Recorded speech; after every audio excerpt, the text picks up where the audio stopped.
When I got the telegram asking me to host the Oscars, I assumed it had been delivered to the wrong address. And then when I verified that I was indeed being invited to host the Oscars, I was nervous. I didn't tell my wife for a week because I thought she might be upset. And when I presented this news to her, I was tentative. I said, I don't know if you're going to like this, but they asked me to host the Oscars, and she was enthusiastic about it, which surprised me. So I said, okay.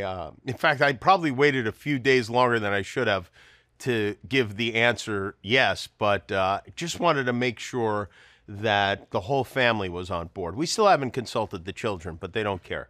We've got some really popular movies, which is nice because it's hard to explain the plots of the movies to the people in the audience before the jokes.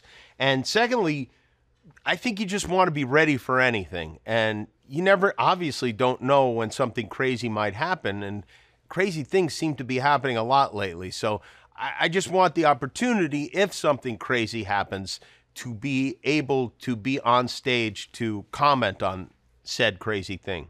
I've hosted the Oscars twice before, and I feel like I have a pretty good sense of what needs to be done. And really, you just have to be funny at the beginning and then funny throughout the whole thing and apologize repeatedly for how long the show is.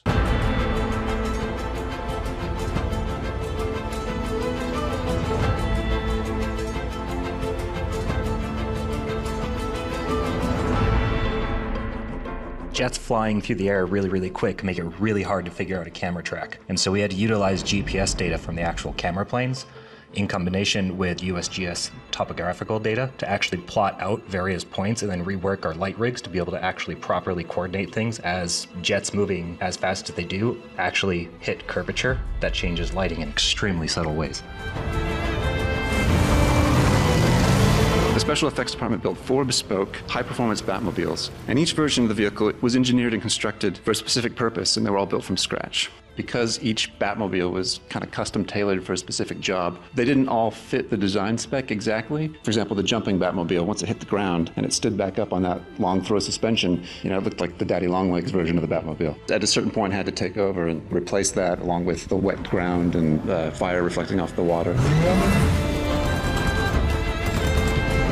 The yellow smoke was something that we wanted to keep open for the audience to figure out what this is. At the same time, I always thought of it as a sort of announcement of the creatures, whether it's their smell or their pollution. When you see a big cloud wave coming, you know, there's something bad behind it.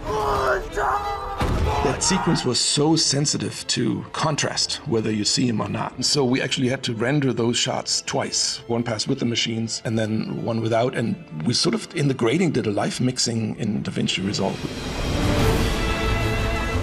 50%, if not more, of our sets did have a water feature of some kind. I'll let Craig kind of chat to the integration between Dan Sudik's massive rigs and then ILM's work in combining those two worlds. Dan's rigs gave us a foundation that was rock steady. Everything possible that was safe. But safe is not what you want, so everything needed augmentation, a layer on top, basically the whole front layer of it. Well, we switched to a stereo head rig. We had been using on the first film a single camera, but the cameras were lightweight enough that we could go with stereo. But really the key was the facial system. We put everything into a neural network, and the beauty of that is when you're changing from pose to pose, every point on the face understands what every other point on the face should be doing. They took him.